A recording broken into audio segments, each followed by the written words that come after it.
नमस्कार, मैं हूं माधवी और आप देख रहे हैं स्वामी न्यूज। और अब समाचार विस्तार से। अजमेर के चंद्रवरदाई नगर के साकेत नगर स्थित करनी स्पोर्ट्स शूटिंग एकेडमी के तत्वावधान में 3 दिवसीय जिला राइफल शूटिंग चैंपियनशिप का आज उद्घाटन समारोह आयोजित किया गया। इस कार्यक्रम में मुख्य अतिथि राजस्थान धरोहर संरक्षण एवं प्रोन्नति प्राधिकरण की पूर्व सदस्य कौल प्रकाश कृष्णानी ने उपस्थित खिलाड़ियों को संबोधित करते हुए कहा कि बेहतर परिणाम के लिए अधिक से अधिक परिश्रम करें। राजस्थान धरोहर संरक्षण एवं प्रोन्नति प्राधिकरण के पूर्व सदस्य कमल प्रकाश कृष्णानी ने कहा कि युवा पीढ़ी खेलों में बेहतर प्रदर्शन करते हुए इनके माध्यम से अपना भविष्य बना सकती है। जीत और हार की भावनाओं से ऊपर उठकर उन्होंने बेहतर परिणामों के लिए अधिक से अधिक परिश्रम करने का आह्वान किया। चंद्रवरदाई नगर के साकेत नगर स्थित करनी स्पोर्ट्स शूटिंग एकेडमी के तत्वावधान में आयोजित 3 दिवसीय जिला राइफल शूटिंग चैंपियनशिप के उद्घाटन समारोह के मुख्य अतिथि कृष्णानी ने इस अवसर पर प्रतियोगिता में भाग ले रहे निशानेबाजों को कहा। उन्होंने कहा कि राष्ट्रीय और अंतर्राष्ट्रीय स्तर पर बेहतर प्रदर्शन कर राज्य और देश का गौरव बढ़ाएं। उन्होंने राइफल शूटिंग की बढ़ती हुई खेल स्पर्धाओं पर खुशी जाहिर करते हुए कहा कि इस तरह के आयोजनों से खेल जगत में नई ऊर्जा उत्पन्न होगी। प्रतियोगिता के आयोजन सचिव हिम्मत सिंह राठौर ने बताया कि इस प्रतियोगिता में 6 अलग अलग आयु वर्ग के छात्र छात्राओं, महिला, पुरुष व विकलांग वर्ग के लिए मुकाबले आयोजित किए जा रहे हैं। इसमें लगभग 300 शूटर्स भाग ले रहे हैं। राष्ट्रीय स्तर के तकनीकी अधिकारी इसका संचालन कर रहे हैं। समारोह के अध्यक्ष राष्ट्रीय मिलिट्री स्कूल के प्रशासनिक अधिकारी लेफ्टिनेंट कर्नल अजय देशपांडे ने कहा कि डिफेंस क्षेत्र में राइफल शूटिंग का बहुत महत्व है, जो आगे चलकर अपनी अहम भूमिका निभाता है। इस खेल के माध्यम से शरीर को स्वस्थ रखने के लिए उन्होंने कई सुझाव दिए। समारोह में जिला एसोसिएशन के सचिव वाहिद खान, हीरालाल चौधरी, अमूल प्रताप सिंह, सुनील झा, सुमन कंवर, सरपंच ग्राम पंचायत गोला, एपी दास, डेरिक विशिष्ट अतिथि के रूप में उपस्थित रहे। इससे पूर्व समारोह समिति के सदस्य निर्मल सिंह राठौर, अभिषेक झा, राजन सिंह भाटी, राकेश कुमार, देवेंद्र सिंह, नरेंद्र सिंह, वीर विजय सिंह, विनोद जादौन ने अतिथियों का माल्यार्पण कर स्वागत करते हुए स्मृति चिन्ह भेंट किए। प्रतियोगिता का समापन 29 जून को होगा। समारोह का संचालन अंतर्राष्ट्रीय स्तर के बास्केटबॉल खिलाड़ी व तकनीकी अधिकारी विनीत लोहिया ने किया। बहुत अहमियत है आर्मी में या डिफेंस फोर्सेस में। शूटिंग एक ऐसी चीज़ है जिससे आपकी 3-4 बॉडी की जो इंद्रिय होते हैं, जिसके बोलते हैं फोकस, फिर आपका दिमाग एंड फिर आपका निशान, इसके ऊपर आप एम कर रहे हैं। इन सारे चीज़ों को एकत्रित लाके आप अपने जो टारगेट है उसको अचीव कर देते हो। एंड ये अपनी लाइफ में भी अगर आप यूज़ करोगे तो ये भी आपको अपनी ज़िंदगी में सफलता पाने में बहुत महत्व देगा। और इस शूटिंग कंपटीशन से सारे जो बच्चे जो पार्टिसिपेट कर रहे हैं इसके अंदर या प्रतिस्पर्धी है, उन सबको मैं ऑल द बेस्ट कहना चाहता हूँ, गुड लक कहना चाहता हूँ। एंड मैं आशा करता हूँ कि भविष्य में यहाँ से एक नेशनल और इंटरनेशनल शूटर पैदा हो एंड हमारे यहाँ ओलंपिक गोल्ड मेडलिस्ट भी आए। कि आज से 15 वर्ष पूर्व हिम्मत सिंह जी हमारे साथ में आए थे। हम लोग पृथ्वीराज चौहान समारोह समिति का कोई कार्यक्रम आयोजित कर रहे थे। उसमें हिम्मत सिंह जी व निर्मल जी दोनों आए और उन्होंने कहा कि हम लोग राइफल शूटिंग के अंदर अपनी प्रतियोगिता को जोड़ना चाहते हैं। उस समय इन्होंने जब पहली रेंज चालू करी ही थी, शायद बेहतर भी साथ में थे उस समय, तो मुझे अच्छी तरह ध्यान है कि कोई भी प्रतियोगिता के अंदर बच्चों को जोड़ने का काम यदि करते हैं, नए तरीके से बच्चों को जोड़ने का काम जो किया है हिम्मत सिंह जी ने इतिहास में एक ऐसा काम किया है कि राइफल शूटिंग में बच्चों को जोड़ने का काम अजमेर शहर के अंदर लोगों को किया है। भाई साहब और चौधरी साहब जैसा बता रहे थे कि इनको जब प्रतियोगिताएं पहले होती थी तो उनको कई सारे सहारे लेने पड़ते थे। कभी मेयो कॉलेज जाना पड़ता था, अन्य जगहों पर जाकर रिक्वेस्ट करनी पड़ती थी, तब जाकर ये कार्यक्रम आयोजित हो पाता था। आज ये कार्यक्रम बिल्कुल आसानी से, मगर आप देखें कि पहले जब मैं इस रेंज में आया था तो यहाँ पर रेंज के अंदर मैनुअल सिस्टम थे। अभी यहाँ पर सारे ऑटोमेटिक सिस्टम्स जो अभी टारगेट के लिए ऑटोमेटिक सिस्टम लगे हैं।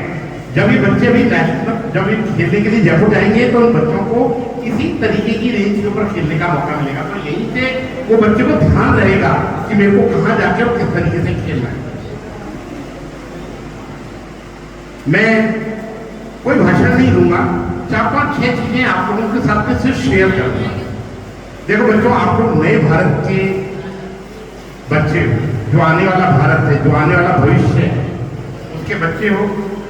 उन बच्चों को मैं इतनी चीज कहूंगा कि अपने को भारत का वो हिस्सा मानो कि आपके जरिए से नेशनल लेवल के ऊपर आप लोगों के ऊपर तिरंगा फहरना चाहिए। आज आप डिस्ट्रिक्ट खेल रहे हैं, डिस्ट्रिक्ट खेलने के बाद में आपको स्टेट खेलने को मिलेगा, स्टेट खेलने के बाद में आपको स्टेट इंटर स्टेट खेलने को मिलेगा, और जब इंटरनेशनल के बाद में आप इंडिया लेवल पे जब खेलने के लिए विदेशों में जाओगे, तो जब विदेशों में जाने का जब मौका मिलेगा तो ये रेंज आपको हमेशा याद रहेगी, क्योंकि यहाँ पे अभ्यास जो कर रहे हैं ना, ये अभी शुरुआत के जो कॉम्पिटिशन है ये अभ्यास का एक कड़ी है। इसमें जीत और हार बड़ी बात नहीं है, कौन जीतेगा कौन हारेगा ये विषय नहीं है।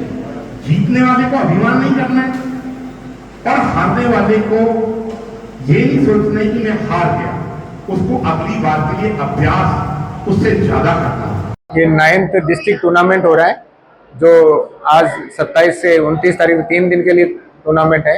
इसमें लगभग 300 बच्चे पार्टिसिपेंट करेंगे और इसके बाद में 3 जुलाई से 14 जुलाई तक जो अजमेर से आप जयपुर में स्टेट टूर्नामेंट का ऑर्गेनाइजेशन हो रहा है, वहाँ पे ये बच्चे पार्टिसिपेंट करेंगे। और मैं करनी स्पोर्ट्स शूटिंग एकेडमी से ये चाहूँगा कि हमारे यहाँ से ज़्यादा से ज़्यादा बच्चे वहाँ पे स्टेट के लिए जाएं और अपने अजमेर ज़िले का नाम रोशन करें। काफ़ी हमने 4-5 बच्चे इंटरनेशनल में भेज चुके हैं। आज अजमेर ज़िले में हमने 4 रेंज खोल रखी है, एक लोहागल, एक चंद्रवरदाई नगर ये जहाँ पे टूर्नामेंट हो रहा है, एक नई रेंज का काम चल रहा है पिसागन में और एक आर्मी स्कूल में।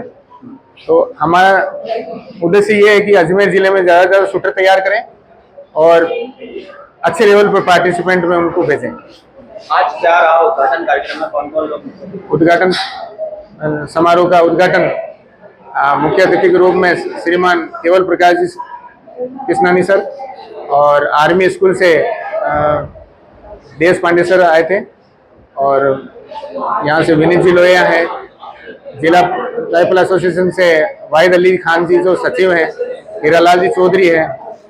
काफ़ी अतिथि आकर हमारे इस टूर्नामेंट का कितने बच्चों ने पार्टिसिपेट करा इसमें? आज फर्स्ट दिन में लगभग 100 बच्चों ने पार्टिसिपेट कर लिया है और 2 दिन और चलने वाली है। आपका नाम? हिम्मत सिंह राठौर। अजमेर जिला पुलिस की स्पेशल टीम ने आज बड़ी कार्रवाई करते हुए नकबजनी गिरोह के 7 लोगों को गिरफ्तार कर लिया।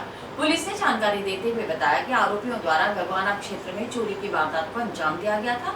इसके अलावा आरोपियों द्वारा राजस्थान में 2 दर्जन से अधिक वारदातों को अंजाम दिया जा चुका है। पुलिस ने आरोपियों के कब्जे से सोने चांदी के जेवर और नकदी बरामद की। पुलिस आरोपियों से गहनता से पूछताछ कर रही है। राजस्थान में 2 दर्जन से अधिक चोरी की वारदात को अंजाम देने वाली गैंग के 7 आरोपियों को पुलिस ने गिरफ्तार कर लिया। चोरी किए गए सोना चांदी खरीदने वाले सुनार को भी पुलिस ने गिरफ्तार कर लिया। आरोपियों द्वारा गगवाना क्षेत्र के एक मकान में चोरी की वारदात को अंजाम दिया गया था। पुलिस ने सीसीटीवी कैमरे और मुखबिर के आधार पर आरोपियों को गिरफ्तार कर लिया। आरोपी पुलिस को देखकर बेलेनो कार में सवार होकर फरार हो गए थे। पुलिस ने कार का पीछा कर 7 आरोपियों को गिरफ्तार कर लिया। पुलिस ने अभियुक्त से सोने चांदी के जेवर और 2,22,000 रुपये की रकम भी बरामद कर ली। पुलिस द्वारा आरोपियों से गहनता से पूछताछ की जा रही है। अजमेर के ग्रामीण जो इलाके हैं, जिसमें कई सारे थाने, किशनगढ़ सिटी है, गेगल है, बांदर सिंदरी है, गांधीनगर है, अराई है, रूपनगढ़ है, इन सारे थाने के जो एरियाज़ हैं, इनमें पिछले करीब 3-4 महीने से लगातार चोरी की वारदातें हो रही थी। इनका चोरी करने का जो तरीका था वो ये था कि ये रात के समय पे और पीछे से जंगला काट के और ये मकानों में घुसते थे। और चूँकि गर्मी का मौसम है तो लोग जनरली बाहर सोते हैं, तो घर से ये पैसा और आभूषण जो भी है उनको चुरा के ले जाते थे। इन सब की जो वारदातों की जो गंभीरता थी उसको देखते हुए एसपी साहब ने एक टीम बनाई, जिसमें हमारे संबंधित जो थानाधिकारी थे उनको लिया गया, जिसमें किशनगढ़ सिटी के एसएचओ हैं, गेगल के एसएचओ हैं, उनकी टीम को लिया गया। साथ में हमारी जो डीएसटी टीम है उसके सारे लोग थे और हमारी साइबर सेल की टीम थी। इन सब की हमने एक संयुक्त टीम बनाई और इन वारदातों को में जो लोग शामिल हैं उनको पकड़ने के लिए हमने प्रयास किए। तो इसमें परसों रात की जो घटना थी उसमें जो कुछ लोग, ये जो गैंग थी उसको चिन्हित कर रखा था हमने तकनीकी साक्ष्यों से भी और लोकल इंटेलिजेंस से भी। परसों रात को वो लोग ये घटना कारित करने के लिए, चोरी करने के लिए गेगल थाना इलाके में आए। तो हमने क्योंकि हम पहले से तैयार थे, हमें आसूचना थी, हमने उनको घटना कारित करने से पहले रोक लिया। और इस सब कार्रवाई में ये 2 गाड़ियाँ पहले पकड़ी हमने, एक बोलेरो थी और एक बेलेनो कार थी। बेलेनो कार पहले बेगू थाने से चुराई हुई है, तो वहाँ से इस 2 गाड़ियों को पकड़ा और 7 जो नकबजन हैं उनको पकड़ा। सबसे पहले हमने, परसों रात की घटना है ये, तो हमने 7 नकबजन और 2 गाड़ियाँ हमने पकड़ी, जिसमें से एक गाड़ी चूँकि भगाने की कोशिश करी उन्होंने तो गाड़ी पलट गई, तो उसमें कुछ गाड़ी में चोटें भी आईं, गाड़ी टूटी भी है, हालांकि उनके कोई चोट नहीं लगी। जब इन गाड़ियों की तलाशी ली गई तो इन गाड़ियों की तलाशी में पैसा और कुछ आभूषण भी मिले। इसके बाद हमने इनसे सूचना ली कि भाई आप ये जो चोरी का माल है किसे बेचते हो, तो इन्होंने एक सुनार का नाम लिया जो कि वहीं उधर का बेगू थाना इलाके का ही रहने वाला है। फिर हमने कल उस सुनार के यहाँ जाके उस सुनार को गिरफ्तार किया और उससे भी सोने के आभूषण और कुछ चांदी के आभूषण बरामद किए। तो इस सारी घटना में हमने कुल 8 लोगों को गिरफ्तार किया है, जिसमें 7 नकबजन हैं। ये नकबजनों ने स्वीकार किया है कि हमने राजस्थान के विभिन्न ज़िलों में 2 दर्जन से अधिक वारदातें करी हैं, जिनमें से अकेली हमारी अजमेर की ही 10-12 वारदातें अभी तक इन्होंने कबूल करी। आगे अनुसंधान जारी है। ये बड़े हार्डकोर टाइप के क्रिमिनल हैं, जिनमें से एक पहला है ईश्वर पुत्र शांतिलाल, ये निवासी रायता थाना बेगू का रहने वाला है। इसके खिलाफ यही चोरी के लगभग 16 मुकदमे अभी तक थाने में दर्ज हैं। दूसरा है गोपाल लाल वैष्णव, जो इनके लिए ड्राइवर का काम करता था। इसके खिलाफ भी चोरी के और अन्य प्रकार के 6 मुकदमे विभिन्न थानों में दर्ज हैं। तीसरा है राम सिंह, ये भी रायता वहीं का रहने वाला है बेगू का, इसके खिलाफ भी विभिन्न थानों में 7 मुकदमे दर्ज हैं। चौथा है गणपत, ये भी मंडावरी बेगू का रहने वाला है, इसके खिलाफ 6 मुकदमे हैं। एक है मनोज, ये भी मंडावरी बेगू का रहने वाला है, इसके खिलाफ 8 मुकदमे हैं। एक मिश्री लाल है, ये भी रायता वहीं बेगू का रहने वाला है, इसके खिलाफ 5 मुकदमे हैं। 7वां है प्रेमचंद, इसके खिलाफ भी, ये भी वहीं का रहने वाला है बेगू का थाना इलाके का, इसके खिलाफ 7 मुकदमे हैं। इसके अलावा एक सुनार भी हमने इनके, जो इनको ये माल बेचते थे, मुकेश कुमार सोनी बड़ीलावास का रहने वाला है ये, इसको भी हमने साथ में गिरफ्तार किया है। इसमें टोटल जो हमने रिकवरी इन लोगों से करी है वो रिकवरी ये है कि 2,22,000 रुपये तो नकद इनसे हमने प्राप्त किए हैं, रिकवर किए हैं। 60 ग्राम सोने के आभूषण प्राप्त किए हैं। टोटल 6.5 किलो चांदी है, जिसमें कुछ तो 4 किलो और 225 ग्राम की तो चांदी की सिल्लियाँ हैं और लगभग 2 किलो 300 ग्राम की चांदी के आभूषण हमने इनसे।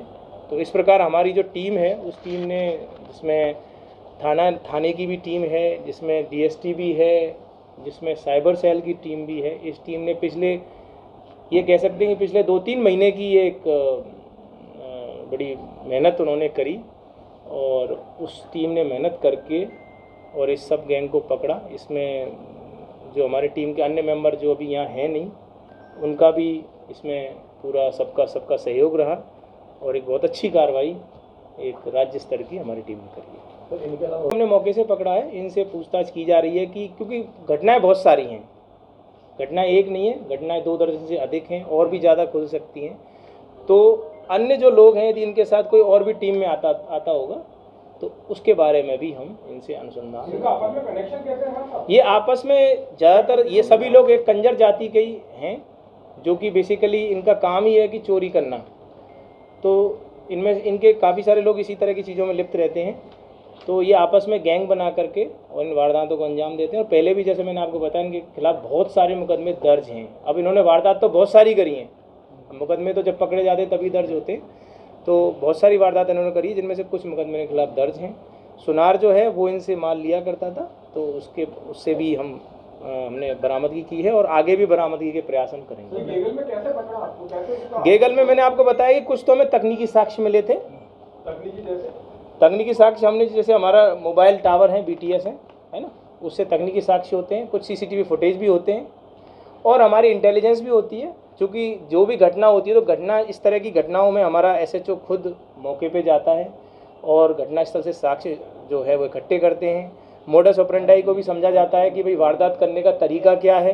तो इन सब के आधार पे हमने इनको चिन्हित किया और उनको घटना कारित करने से पहले ही परसों रात्रि में पकड़ लिया। सर, ये नकदी के अलावा जो सोने चांदी के आभूषण है, इसकी अनुमानित कीमत क्या होगी? देखिए 6.5 किलो चांदी है, तो इसकी जो अभी जो बाज़ार मूल्य है वो आप देख सकते हैं, और 60 ग्राम लगभग सोने के हैं, तो उस हिसाब से जो इनका बाज़ार मूल्य है वो इनकी आप देख सकते हैं। ये ग्रामीण इलाकों में ही करते थे या सिटी में भी करते थे? हाँ, इनका ग्रामीण इलाका, इनका जो वारदात करने का तरीका यही है, चूँकि ये क्या करते थे कि रैंडमली चोरी करते हैं कि एक गाड़ी लेके आप चल दिए और गाड़ी इनको हाईवे के पास इन्होंने खड़ी कर दी और पास के किसी भी गांव में ये चले जाते हैं, और वहाँ जो भी मकान में लोग इनको मिलता है पीछे से छोटा सा इसमें जाले को तोड़ा और उसके अंदर घुस गए और वहाँ से सामान निकाला और वापस वहाँ से भाग गए। तो शहर में इस तरह की वारदातें करना थोड़ा मुश्किल रहता है, पकड़े जाने का डर रहता है, हमेशा सर इसी तरीके से करते हैं। इसलिए हाँ, इनका मोडस ऑपरेंडी यही है, इनकी जो गैंग का काम करने का तरीका, वारदात करने का तरीका यही है। अजमेर में कितनी चोरियां कबूली है, कुछ ऐसा है? अभी अजमेर में 10-12 चोरियां इन्होंने कबूल कर ली हैं, और भी आगे भी अपन देख रहे हैं, क्योंकि बहुत सारी वारदातें कुछ ऐसी भी हो सकती हैं, जैसे असफल भी प्रयास हैं इनके, कुछ कहीं गए वहाँ प्रयास असफल हुए, उनकी तरफ से रिपोर्ट अभी इन्होंने दर्ज जैसे नहीं कराई है, तो वो भी हम देख रहे हैं कि जहाँ ये गए और इनको कुछ मिला नहीं या ये तोड़ नहीं पाए, यदि वहाँ इस तरह की कोई घटना है तो उसको भी हम एक बार पूरा पता करें। ऐसी भी कोई वारदात सामने आई है चोरी के दौरान कोई जाग हो जाए तो उनके साथ? हाँ, नहीं, इसमें इनका मोडस ऑपरेंडी जो इनसे पूछताछ में यही सामने आया है कि ये यदि कोई जाग हो जाती है तो ये कन्फ्रंट नहीं करते, ये भागते हैं वहाँ से। इनका मोडस ऑपरेंडी वो पारदी गैंग की तरह से नहीं है कि जाग होने पे मारपीट करते हैं, इनका यही है कि भैया कि सब हम कन्फ्रंट नहीं करते, हम भागते हैं वहाँ से। ये पकड़े गए पैसे और ये सोने को क्लेम कैसे करेंगे? देखिए ये अदालत के ऊपर है, जो इसमें देखिए इसमें इसकी एक प्रक्रिया है, कानून की विधिक प्रक्रिया। धानका समाज के राष्ट्रीय मंत्री रतनलाल निर्वाण आज अजमेर पहुंचे। उनके साथ राष्ट्रीय महासचिव विजय निर्वाण भी उपस्थित रहे। इस मौके पर राष्ट्रीय महासचिव विजय निर्वाण ने स्वामी ग्रुप के सीएमडी प्रकाश कृष्णानी को सम्मान स्वरूप पेंसिल स्केच से बनाया हुआ उनका चित्र उन्हें भेंट कर कृष्णानी का स्वागत किया। धानका समाज के राष्ट्रीय मंत्री रतनलाल निर्वाण आज अजमेर पहुंचे। उनके साथ राष्ट्रीय महासचिव विजय निर्वाण भी उपस्थित रहे।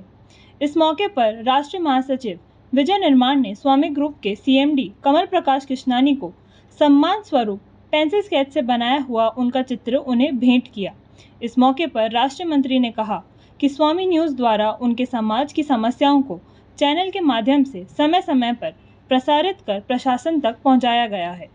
जिले में पौधारोपण की सीधी मॉनिटरिंग के लिए विकसित तरु अजमेर पोर्टल की औपचारिक लॉन्चिंग आज जिला कलेक्टर भारती दीक्षित द्वारा कलेक्ट्रेट सभागार में की गई। इस दौरान जिला कलेक्टर ने जानकारी देते हुए बताया कि जिला प्रशासन द्वारा तरु अजमेर नाम से एक पोर्टल लॉन्च किया गया है। इस पोर्टल के माध्यम से पौधारोपण होने के बाद पौधे की मॉनिटरिंग की जाएगी।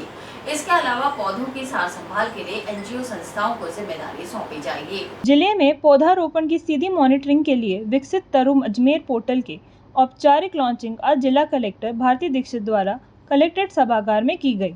इस दौरान जिला कलेक्टर ने जानकारी देते हुए बताया कि जिला प्रशासन द्वारा तरु अजमेर नाम से एक पोर्टल लॉन्च किया गया है, जिसमें एनजीओ संस्थान, जिला परिषद और सीनियर सिटीजन का भी सहयोग, राय और पूरे जिले को कलेक्टर में डिवाइड किया गया है ताकि पौधों की मॉनिटरिंग विशेष रूप से की जाए। उन्होंने कहा कि पौधों की देखभाल करने के लिए इच्छित व्यक्तियों को पौधे गोद भी दिए जाएंगे ताकि वह उनकी आसानी से साल संभाल कर सकें। हमारी टीम अजमेर ने तरु अजमेर नाम से एक पोर्टल आज लॉन्च किया है। इसमें हमारी अर्बन और रूरल एरियाज़ में जो ट्री प्लांटेशन हम आगामी मानसून में प्लान कर रहे हैं, इसके बारे में एक विस्तृत कार्य योजना बनाई गई है। उसी पोर्टल का आज लॉन्च किया गया है। हमारी सीओ जिला परिषद अभिषेक जी ने इस पूरे पोर्टल को डिज़ाइन किया है। हमारी गवर्नमेंट पॉलिटेक्निक कॉलेज की जो टीम है उसके साथ उसकी कोलैबोरेशन में ये पोर्टल डिज़ाइन किया गया है। इसमें हमारे गवर्नमेंट डिपार्टमेंट और NGOs, CSR partners, even citizen सभी की भागीदारी रहेगी। इस पोर्टल पे सभी लोग अपना रजिस्ट्रेशन करा सकते हैं और पूरे ज़िले को हमने अलग अलग क्लस्टर्स में डिवाइड किया है। सिटी एरिया में हमने 8 क्लस्टर्स बनाए हैं, जिसमें हमने हर क्लस्टर की रिस्पॉन्सिबिलिटी एक आरएएस ऑफिसर को दी है। साथ ही उन्हीं के सहयोग के लिए एक सहायक प्रभारी भी लगाए गए हैं। इन क्लस्टर्स में हम चयनित एरियाज़ में अग्रेसिव प्लांटेशन कराएंगे। प्रयास हमारे ये है कि पौधों की जगह वृक्षों का हम प्लांटेशन करें। वृक्षारोपण पर ज़्यादा प्रयास इस बार दिया गया है, जैसे कि सर्वाइवल जो प्लांट्स का है वो अच्छा रहे और इन प्लांटेशंस को सिक्योर करना, उनका प्रोटेक्शन करना और ये इंश्योर करना कि ये सर्वाइव करें, इस पर बहुत ज़्यादा फोकस है। पिछले कई सालों में प्लांटेशंस होते रहे हैं, हर बार डिस्ट्रिक्ट को टारगेट भी दिए जाते थे, लेकिन उन प्लांटेशंस को आगे टेक केयर नहीं प्रॉपर्ली किया जाता था, इसलिए सर्वाइवल अच्छा नहीं रहता था। इस बार कोशिश ये है कि हम हर प्लांटेशन साइट को किसी न किसी को गोद देंगे, कोई एसोसिएशन या इवन कोई प्राइवेट मेंबर उसको गोद ले ले और उसमें प्रॉपरली आगे उन प्लांट्स को पानी पिलाना या उनमें खाद देना या उनकी प्रूनिंग करना, ये सब चीज़ें वो अपने लेवल पे इसको आगे टेक केयर करें। इसका इस बार प्रयास किया गया है, इसीलिए इन एसोसिएशंस को, इन क्लस्टर्स को नर्चर करने की रिस्पॉन्सिबिलिटी दी गई है और एंड में हम हर 45 डेज में या 90 डेज में इनका एक वापस फीडबैक भी लेंगे कि कितने प्लांट्स वहाँ सर्वाइव किए गए हैं। और साथ ही साथ हर प्लांटेशन साइट के 5 फोटोज़ इस पोर्टल पे अपलोड किए जाएंगे। ये देखा जाएगा कि किस तरह की प्लांटेशन हुई है। गवर्नमेंट डिपार्टमेंट्स को डेफिनेटली इस पोर्टल के माध्यम से मॉनिटर किया जाएगा। 10 लाख प्लांटेशन करने का इस बार अजमेर जिले को टारगेट दिया गया है और प्राइवेट एसोसिएशंस को उनकी स्वेच्छा के अनुरूप टारगेट लेने के लिए कहा गया है। हमारा ये प्रयास है कि हर एसोसिएशन एटलीस्ट 1000 ट्रीज प्लांट करे और प्राइवेट मेंबर्स इनके साथ कोलैबोरेट कर सकते हैं। कुछ मेंबर्स ने हमें रिसोर्सेज देने के लिए भी रिसोर्सेज का भी सहयोग किया है, जैसे ड्रिलिंग मशीन्स प्रोवाइड करा रही हैं, पानी के लिए टैंकर्स की व्यवस्था के लिए लोग सहयोग कर रहे हैं। तो हर व्यक्ति अपने अपने प्रयास से जो भी वो हम जिस भी तरह से अपनी सक्षमता के अनुरूप वो जो भी हमारा मदद कर सकता है वो कर रहे हैं और हमारा ये सोच है कि इस बार जो प्लांटेशन हम अजमेर ज़िले में कराने वाले हैं वो अलग ही रहेगी, एक अलग ही स्वरूप होगा पूरे ज़िले का और हम एक क्लीन एंड ग्रीन अजमेर इस बार बना पाएंगे। तो इसमें मैं सभी अजमेर वासियों का सहयोग चाहूँगी, आगे से आगे बढ़ चढ़ करके इस पोर्टल पे रजिस्टर करें और प्लांटेशंस करके हमारा सहयोग दें। मैडम, कोई अधिक मात्रा में पौधा लगाना चाहते हैं कोई संस्था या भामाशाह, जिसे अगर कुछ 100 से अधिक पौधे इसमें हमारे जो हेल्पिंग हैंड्स हैं, जिन लोगों ने हमें कुछ कमिटमेंट किया है कि वो ड्रिलिंग मशीन देंगे या फिर लेबर प्रोवाइड कराएंगे या फिर वाटर टैंकर्स प्रोवाइड कराएंगे, उनकी लिस्ट भी हम इस पोर्टल पे डाल देंगे। तो वो डायरेक्टली हमारे जो सुपरवाइजिंग ऑफिसर्स हैं, प्रभारी अधिकारी हैं, उनके माध्यम से उनसे कम्युनिकेट कर सकते हैं, कॉन्टैक्ट कर सकते हैं और वो रिसोर्सेज वहाँ से ले सकते हैं। साथ ही साथ हमने आज ये भी अनाउंस किया है कि जो भी एसोसिएशन या प्राइवेट मेंबर्स अच्छी संख्या में पौधारोपण करेंगे, अच्छी साइट्स डेवलप करेंगे, उनको आगामी जो हमारे प्रशासन के प्रोग्राम्स रहेंगे उनमें हम फेलिसिटेट करेंगे और उनका जो अजमेर के अनेक गुमटी संचालक कौन हैं? आज नगर निगम में प्रतिपक्ष की नेता द्रौपदी कोली के नेतृत्व में मुख्यमंत्री के नाम जिला कलेक्टर को ज्ञापन सौंपकर गुमटी संचालकों के लिए वैकल्पिक व्यवस्था करने की मांग की। इस मौके पर द्रौपदी कोहली ने कहा कि गुमटियां एडीए द्वारा तोड़े जाने के बाद गुमटी संचालक बेरोजगार हो गए, इसलिए उनकी आजीविका के लिए वैकल्पिक व्यवस्था की जाए। अजमेर के अनेक गुमटी संचालकों द्वारा आज नगर निगम प्रतिपक्ष नेता द्रौपदी कोहली के नेतृत्व में मुख्यमंत्री के नाम जिला कलेक्टर को ज्ञापन सौंपा गया। मौके पर द्रौपदी कोहली ने कहा कि एडीए द्वारा लगातार कार्यवाही कर गुमटी तोड़ी जा रही है, ऐसे में गुमटी संचालक बेरोजगार हो रहे हैं और अपने परिवार का पालन पोषण कैसे कर पाएंगे। द्रौपदी कोहली ने कहा कि प्रशासन को चाहिए कि गुमटी तोड़ने के बाद वैकल्पिक व्यवस्था ज़रूर हो ताकि गुमटी संचालक अपने परिवार का पालन पोषण कर सके। आज ये जो एडीए द्वारा गुमटियाँ तोड़ी जा रही है, अशोक गहलोत जी ने 2001 में इनको गुमटियाँ दी थी और सरकार ने खुद ने इनको गुमटियाँ दी काम करने के लिए और अब ये कहकर कि इनकी लीज खत्म हो गई है और वो गुमटियाँ सब हटाई जा रही है। केवल रेलवे की ज़मीन पर कुछ लोगों को, चुनिंदा लोगों को अलॉटमेंट कर दी गई है, इसलिए इनको हटाया जा रहा है और कुछ भी नहीं है। तो अभी हमने कलेक्टर मैडम को ज्ञापन दिया, कलेक्टर मैडम को कहा है आप गुमटियाँ हटा दीजिए, हमें कोई आपत्ति नहीं, लेकिन इतने सारे परिवार हैं उनकी व्यवस्था आप करिए। कहाँ इनको मार्केट दोगे, कहाँ इनको दुकानें बनाओगे? एक दुकान बना के दो जो ताकि अपना धंधा पानी कर दें। आज 10 साल तो इनको दुकान जमाने में लगी और दुकान जमाने के बाद आप उनको तोड़ने पर आ गए। तो इस तरह से इनको बेरोजगार कर रहे हैं। सरकार, बीजेपी सरकार रोजगार पहले ही नहीं दे रही है और जो रोजगार है उनसे भी छीन रही है। तो ये कैसी सरकार है? जबकि सरकार का नियम है कि जितनी भी जनता उनके सामाजिक सरोकार की अधिकारी वो है और उनको देना पड़ेगा, ये हकदार है सरकार से मांगने का, लेकिन इनको बेरोजगार किया जा रहा है। इसलिए हम लोगों ने आज ज्ञापन दिया। कलेक्टर मैडम से बहुत अच्छी बात हुई, कलेक्टर मैडम ने हमको आश्वासन भी दिया। हमने कहा जब तक वैकल्पिक व्यवस्था नहीं होती आप इनकी गुमटी ना तोड़े। रेलवे ने भी एक गुमटी जो दिया है कि इनको गुमटी को हटाओ, उसमें भी एक आदेश में दिया है कि अगर आप इनको गुमटी हटाते हो तो इनको वैकल्पिक व्यवस्था की जाए। तो जब रेलवे भी कह रही है तो आप कैसे इनको हटा सकते हो भाई?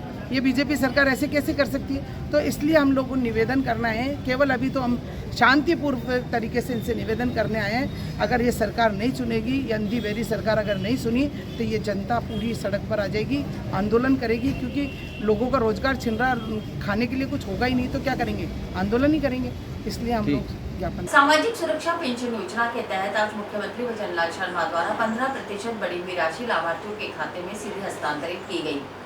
इस मौके पर मुख्यमंत्री ने बटन दबाकर 88,44,000 लाभार्थियों के खाते में 1,037 करोड़ रुपए से अधिक की राशि जमा की। इस दौरान मुख्यमंत्री पूरे राजस्थान में पेंशन लाभार्थियों से वर्चुअल माध्यम से जुड़े। सामाजिक सुरक्षा पेंशन योजना के तहत आज मुख्यमंत्री भजनलाल शर्मा द्वारा 15% बढ़ी हुई राशि लाभार्थियों के खाते में सीधी हस्तांतरण की गई। इस मौके पर मुख्यमंत्री ने बटन दबाकर 88,44,000 लाभार्थियों के खाते में 1,037 करोड़ रुपए से अधिक की राशि जमा की।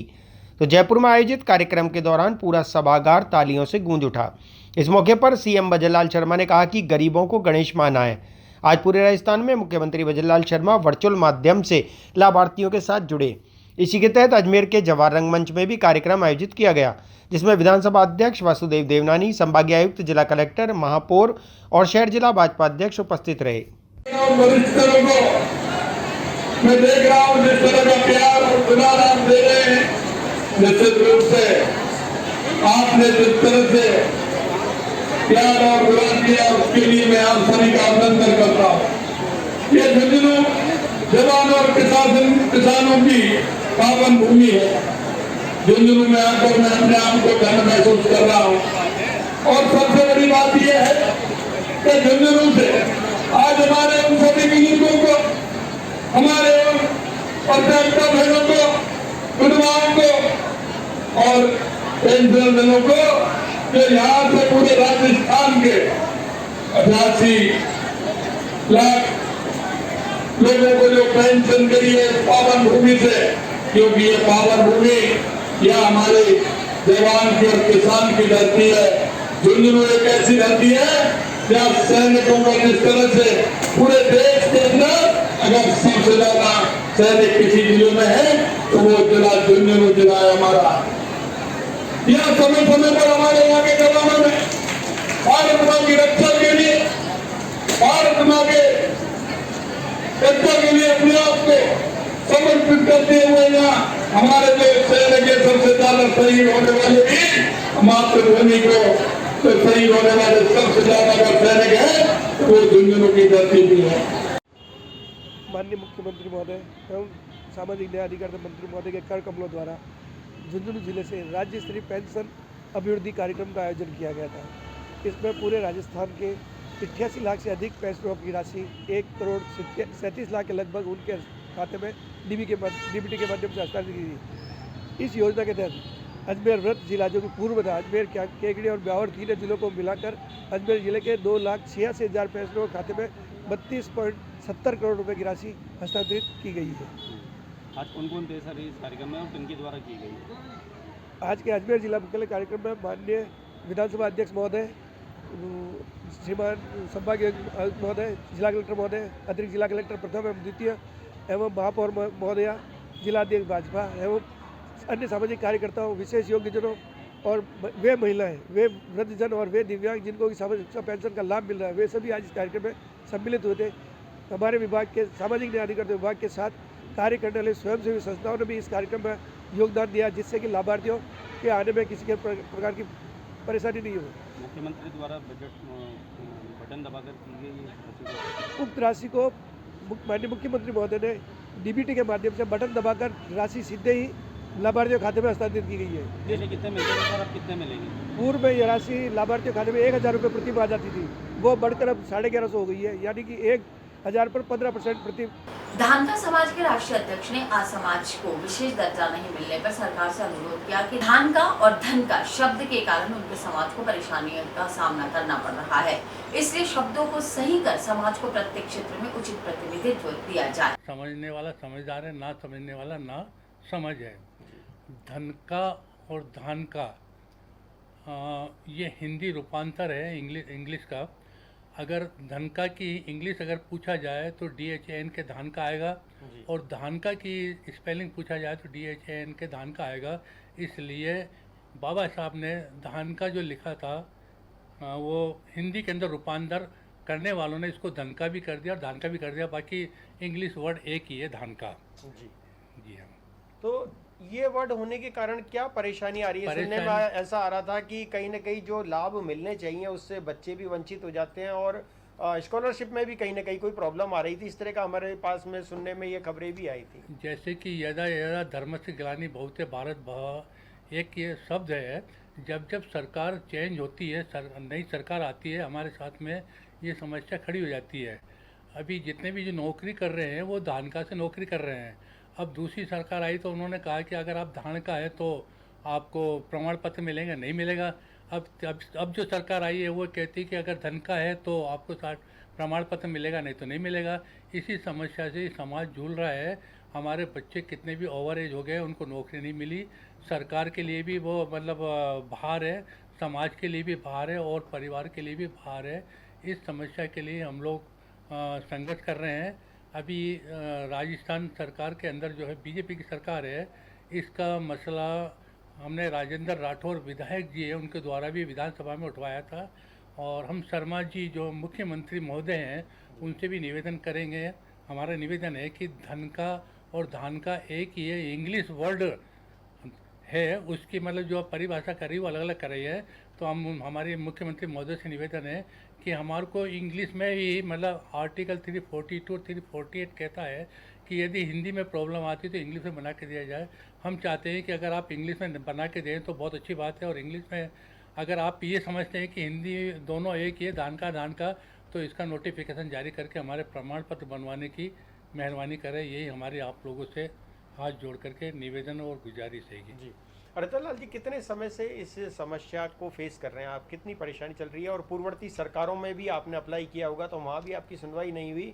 आपको क्या लगता है कि इस बार आपकी समस्या को सुना जाएगा? हमारी समस्या कुछ भी नहीं थी, लेकिन जैसे जैसे दिन प्रगति करता है उसी तरह क्या है कि कोई ना कोई मतलब मैटर सामने आ जाता है। 2010 से हमारी समस्या चल रही है कि धान का की जगह धन का कर दिया गया था। तो उसके लिए अब ये कहते हैं कि आप धान का नहीं हो, धन का हो। और जब धन का कर दिया राजस्थान सरकार ने तो